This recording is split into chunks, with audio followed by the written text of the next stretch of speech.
On that camera footage, we can see that it barely clears the runway before it stalls and then crashes. But if you look as it begins that takeoff, you can see dust blowing up, and there's lots of dust on the sides of the runway. But the fact that it went all the way down to the end and then blew dust off the left side of that runway kind of tells us a lot. Today, we're going to dive into runway length for that Boeing 787 Dreamliner Air India 171. This will be a full update on everything up to the time of this video being published, and the runway length is what I'm going to specifically focus on, because at the end of the day, an airliner that uses that much runway is going to be in some sort of a dire situation. On this channel, I dive into aviation mysteries just like this, and on June 12th, 2025, Air India Flight 171, Boeing 787 Dreamliner, one of the most advanced wide-body aircraft in the world, it faced a devastating tragedy. And if you've seen my videos up to this point, there's a whole series of them that I'll link to in the description. You know the details of this crash. And the big thing is that it consumed that entire 2.2 mile runway. That's about 11,483 feet. And then it struggled to climb. It issued a desperate mayday call,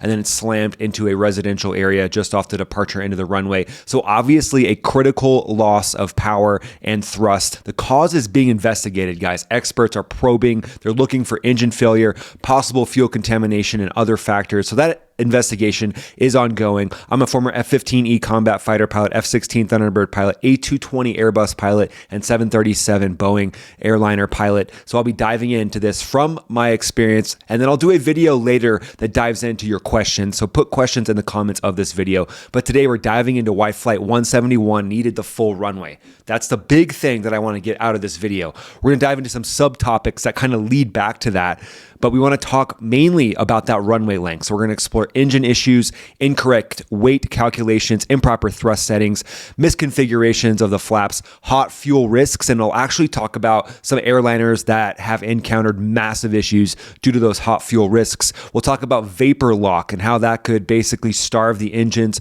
of fuel flow. We'll talk about airliners that this has actually happened to. And then breaking news of the time of this video being released is both sets of the enhanced airborne flight recorders have been recovered, but it's been noted that there is damage specifically to the one that has the audio from the cockpit. So Flight Radar 24 data shows it moved far slower than typically what you would need for a 787 taking off. And it was barreling down that 11,400 foot runway way slower than what you would expect out of a Boeing 787. It didn't accelerate as it should have. So a 787-8 typically requires about 135 to somewhere around 160 knots for a safe takeoff. On that camera footage, we can see that it barely clears the runway before it stalls and then crashes. But if you look as it begins that takeoff, you can see dust blowing up, and there's lots of dust on the sides of the runway. But the fact that it went all the way down to the end and then blew dust off the left side of that runway kind of tells us a lot. And there was a survivor that emerged, one British man, so thank God for that. That's definitely a miracle. And then both sets of those airborne flight recorders will be looked into. There's rumors that India will be sending one of them to the United States. When there's damage to these things, it takes a lot to get into them and specific techniques to make sure that we get that cockpit audio. So as soon as that's released, that will tell us a ton as well. So normal runway length for a Boeing 787-8 would be somewhere between 1.2 to 1.5 miles, or about 6,300 feet to 8,000 feet. India Flight 171 used every inch. It barely got airborne and issued a mayday call and then stalled. So having gone through multiple sim trainings where I will lose an engine on the runway, what you do as a pilot is you lower the nose down to the runway and you continue your acceleration to make sure that you get to a safe rotation speed. So you would do that in the case of an engine failure, and you would also do that in some case of wind shear or a microburst that slows your jet down and doesn't allow you to get to a safe flying airspeed. So you lower the nose, and the typical technique that is taught to airline pilots is that once you see about 2,000 feet remaining, the lights on the end of the runway will change color, and at that point you know you have to start your rotation, because starting your rotation doesn't mean you're going to instantly take off. This isn't an F-15. So I've definitely noticed the difference between an F-15 and an Airbus or a Boeing. You start your rotation and it takes a lot of time for those control surfaces to actually bite into the air and get that behemoth off the ground. I mean, you're basically lifting a skyscraper off of the runway, so it takes a second. So 2,000 feet of runway remaining, you go ahead and you start that pullback, and you might not get airborne until the very end of the runway. But if you don't start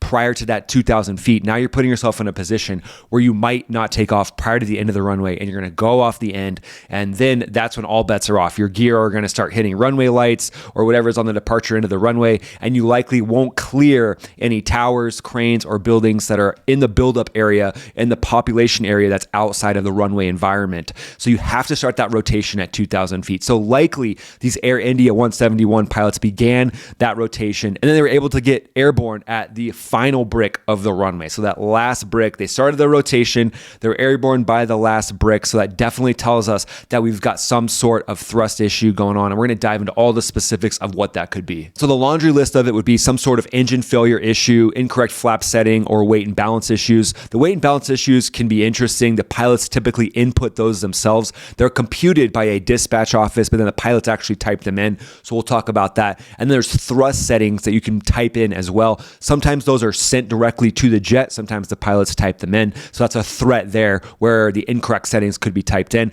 And then those hot fuel risks and vapor lock are definitely suspects. But it looks like at this time, bird strikes have been ruled out, since no bird remains have been reported at the time of this video being released to have been reported to be in the wreckage. And also no fire was visible on the departure. And when you see aircraft that have impacts with birds into their engines, the engines sputter and spit lots of different fumes, smoke, and fire. So we didn't see that in this incident. But an engine failure possibly tied to fuel issues is extremely rare, but this is something that could trigger that RAT deployment due to a reduced power state. And it's a leading theory that there's engine failure, there's thrust failure. So let's dive deeper. The 787-8's two General Electric GEnx engines each deliver about 64,000 pounds of thrust. That accelerates it to, let's say, roughly 150 knots in about 45 seconds. The GEnx engine requires minor inspections every 1,000 to 2,000 flight hours, just like all jet engines. That happens about every 6 to 12 months. Major overhauls happen every 10,000 to 20,000 hours, and that can be about 4 to 8 years.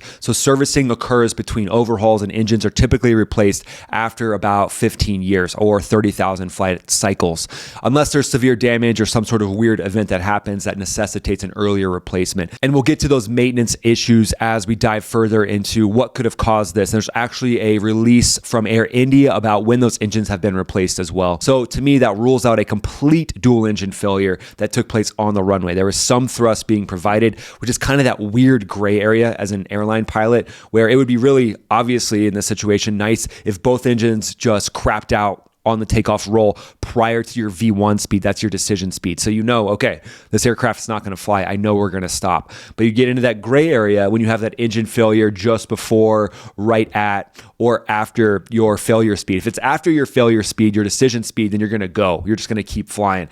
But the Mayday call definitely suggests that the pilots realized a low thrust crisis and they were too late to abort on the runway. So they mentioned an engine failure situation in that Mayday call, and there's no call made prior to that.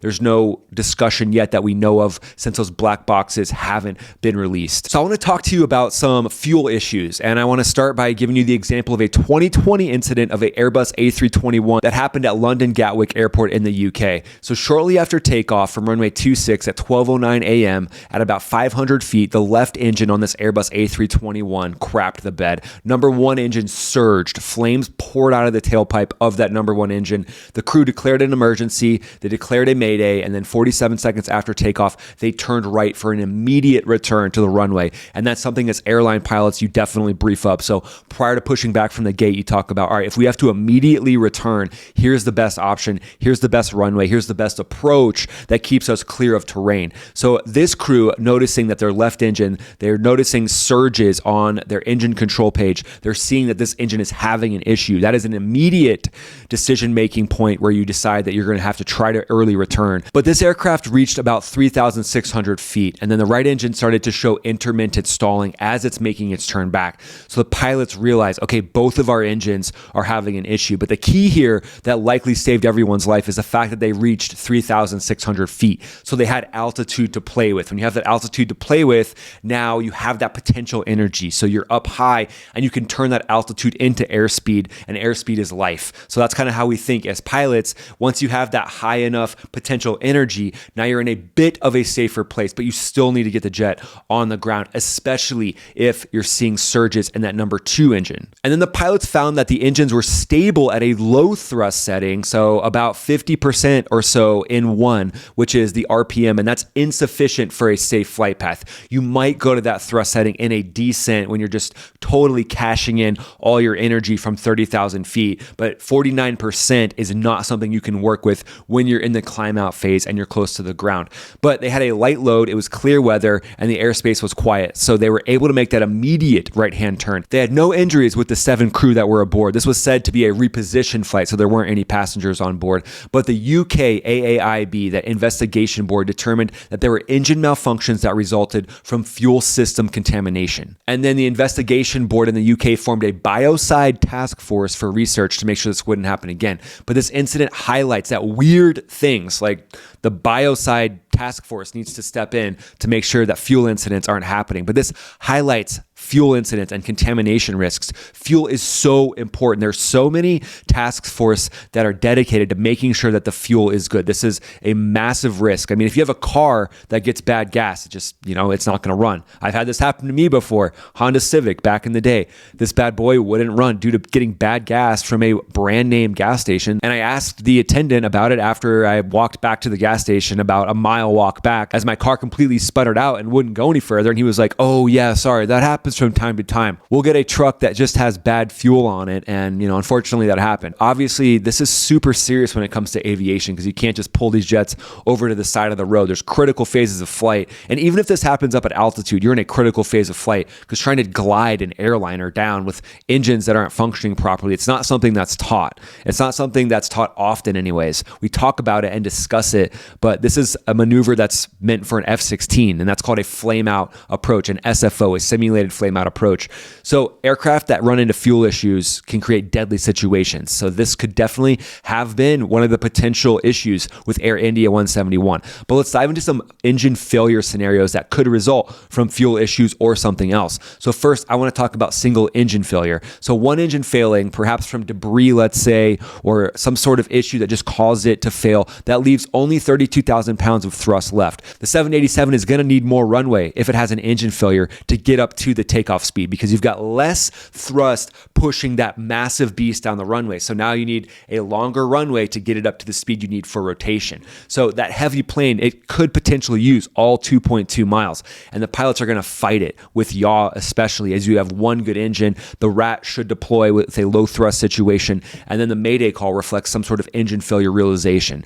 So secondly, let's talk about partial dual engine failure. So both engines operating at about 60 to 70% thrust due to some sort of vapor lock situation or contamination, like that Gatwick engine issue with the fuel. They could struggle to reach 135 knots, and they might not notice it until it's too late. After their V1 speed, maybe the engines both started to malfunction after the decision speed, so it didn't make sense to discontinue the takeoff, or it's not a normal situation that you would face.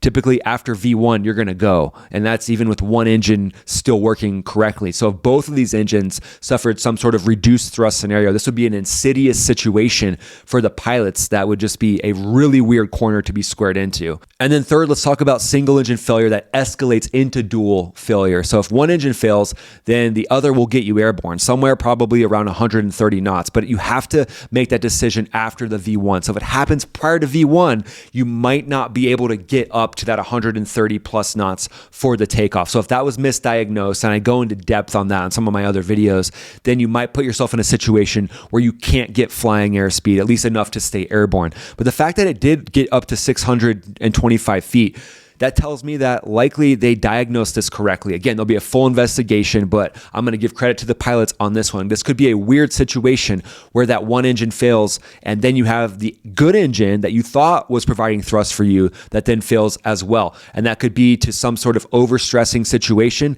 Now the engine's being jammed forward because you're going to massively jam those throttles forward as soon as you realize you only have one of them working. You're going to need that one that's working to be the boss, to be out there crushing it, giving you as much thrust as possible. So if there was some sort of overstress situation, then okay, maybe that could happen. But these engines should be able to handle that. But if you throw in contamination, some sort of fuel contamination, now you're in a really weird position where both engines are going to be giving you some sort of low thrust situation. And this is just a weird position for the pilots to be in, and I really feel for them in this situation. But to me, that Mayday call, it reflects a total power loss, and the rat's deployed at this point, so what the pilots are probably looking at is some sort of total power loss, and it's just not making sense to them. And then there's a lot of desperation in that radio call, as there should be, where the plane's going to stall out at about 625 feet, unlike that Gatwick situation where the A321 was able to reach 3,600 feet prior to getting sputters from that second engine. And then fourth, let's just talk about a dual engine failure post takeoff. So the engines could have helped them clear the runway, but obviously there's something going on with those engines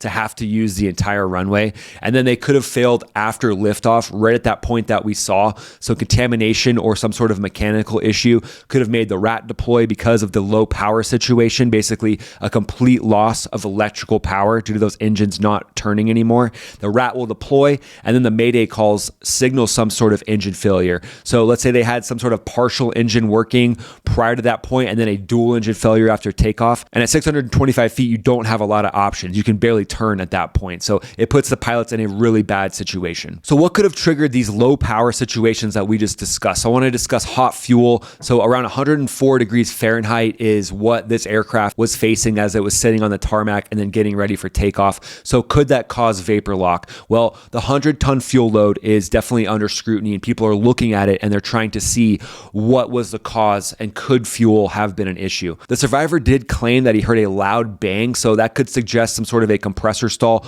on the second engine, but it also could just be the first hit that the landing gear hit as it's coming into that civilian population. And then flight radar did show a sub 135 knot data from what I could dig up on X, and that confirms, that checks with that long runway roll, and then that rat deployment definitely confirms the thrust loss issues. So I've covered this in depth in prior videos, but let's talk briefly about the rat's role. If you're just seeing this for the first time, I highly recommend going back and watching that full series after this video is complete. So the rat's a small propeller in the 787's fuselage that deploys when engine generators or electrical systems fail critically.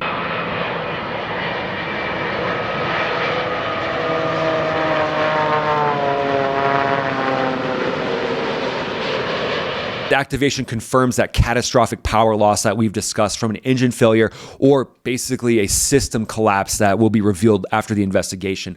The rat provides only about 5 to 10% of normal power, so it's insufficient for a heavy, slow 787 at takeoff, and it needs above 130 to around 140 knots to really do much at all. But at the speeds that it was likely performing at as it was deployed on Air India 171, it's probably only going to provide enough juice to power the flight controls to give the pilots the ability from this plane just kind of veering off to the side and not being able to control the ailerons or the elevator at all. And it's probably going to give them some sort of electrical power, maybe a little bit, just enough to see their flight instruments, but probably all the different lights on the jet itself are going to go out besides exactly what is necessary. And in a dual engine failure, the rat's the only lifeline that you have, and it's going to power just the basic controls. And then on different posts around the internet, they're mentioning hydraulic leaks. That's been unverified as well. But that rat deployment, that's the big thing that I focused on my previous videos, and that just confirms a profound power loss, making the stall inevitable. So unlike Gatwick's successful return, unfortunately, the Air India 171 just didn't have the altitude to make that turn back around. So let's talk about the flap setting for takeoff for a Boeing 787. You're looking at somewhere likely between a 5 and a 15 flap setting. The Boeing 787 can take off with a flap 1 setting. That's coming from a friend of mine flying the 787, but that is not a typical procedure. Usually it's flap 5, and you don't go too high with the flaps either. So you don't want like flap 30 because that'll increase the drag too much, and you don't want too low like a flap 0 because you don't have enough lift, because those flaps are going to help you get lift when they're set somewhere around that 5 to 15 degrees. But you are going to need a lot more runway if you have less flaps. Let's say the flaps were at a 1 setting or at a 0. But I've talked before in previous videos how these experienced pilots likely didn't have the flaps set incorrectly, and if they did, then the aircraft would be squeaking squeaking at them and yelling at them extremely loud. So let's talk briefly about the different calculations and potential overload of cargo or passengers on Air India 171. There's an entire dispatch office that should be creating these calculations for the pilots. So they just get a printout that shows exactly what they're supposed to input into the box. And the box is what you call the flight management system, the FMS. And the 787 is so advanced, there's ways to just send that information directly to it.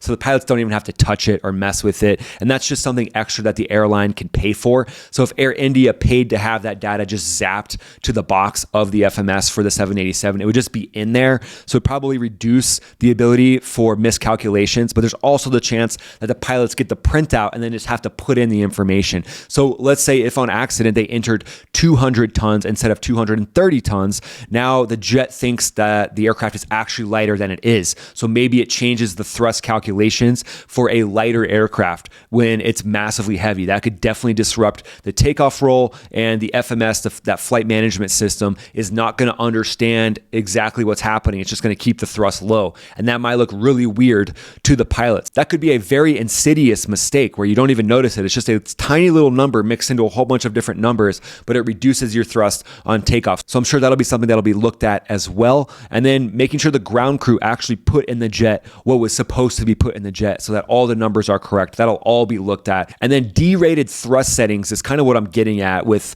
that weight and balance and all the different loads. A derated thrust will reduce the engine thrust setting in certain situations to basically reduce wear and tear on the engines. So a TO1 is said to give about a 10% reduction in thrust, and then a TO2 is a 20% reduction in thrust. And if those were input improperly with a lot of different compounding errors, I mean, lots of things would have needed to go poorly for all this to line up to cause the crash. But that's typically what happens in these massive air crashes. Is it's not just one thing. There's a whole bunch of chains leading to an unfortunate event.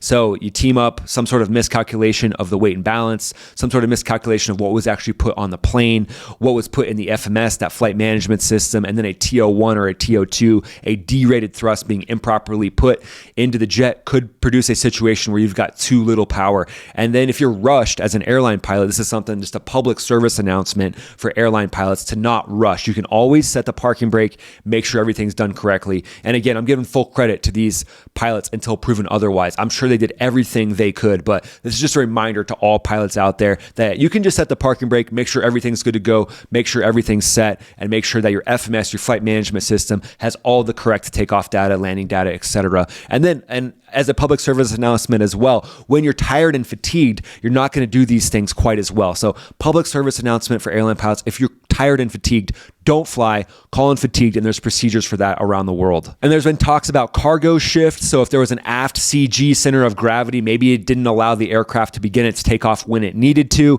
That's something that will be looked into as well. But these are all unverified at this point. But again, on a really hot day, 104 degrees Fahrenheit, that heat reduces air density, and it definitely requires more thrust and more runway. So you throw in those factors with the weather conditions, engine issues, potential for some sort of a fuel issue, and now you've just created the perfect storm, which is unfortunate. So jet fuel's flash point is near 100 degrees Fahrenheit, and above that, it can start to form flammable vapors.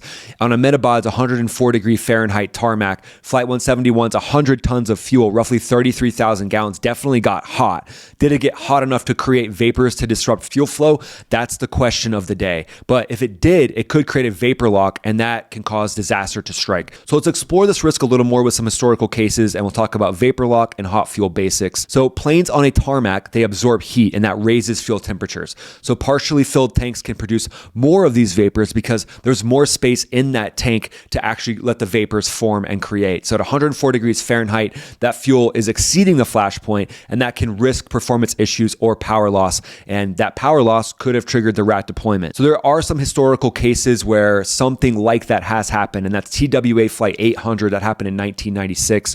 Unfortunately, that was a 747, and it exploded midair and killed 230 people. There were heated vapors that were about 103 to 127 degrees Fahrenheit in a center fuel tank. They were sitting on an 84 degree Fahrenheit tarmac, and then that hot fuel ignited by a short circuit. So there was another failure, another issue that came up. It wasn't just the fuel vapors, it was that short circuit that happened as well. And that led to creating an inert gas system, which helps prevent this on the 787. There was also another flight. It was Philippine Air Flight 143 in 1990. That was a 737, and it exploded on the ground, killing 8 people. That had a nearly empty tank, and it was heated in 86 to 95 degree Fahrenheit weather, and that was ignited by a faulty switch as well. So again, compounding error. But then let's talk about fuel vapor lock mechanics. So heated fuel, 104 degrees, inlines can vaporize. That can happen especially at low pressure during takeoff, and that could block fuel flow. That reduces thrust to somewhere, let's say, roughly 50%. We don't know exactly how much, depends on the blockage, but let's just say it reduces the thrust to somewhere between 50 to 60%. That would definitely trigger that RAT, the Mayday call, and the aftermath. And that can be caused with prolonged tarmac time with running pumps, and that can raise the line temperatures, and then any type of maintenance issues that are added onto that, like clogged filters, can definitely worsen that low pressure impact. So vapor lock can mimic a compressor stall, and that matches the survivor's call of a loud bang.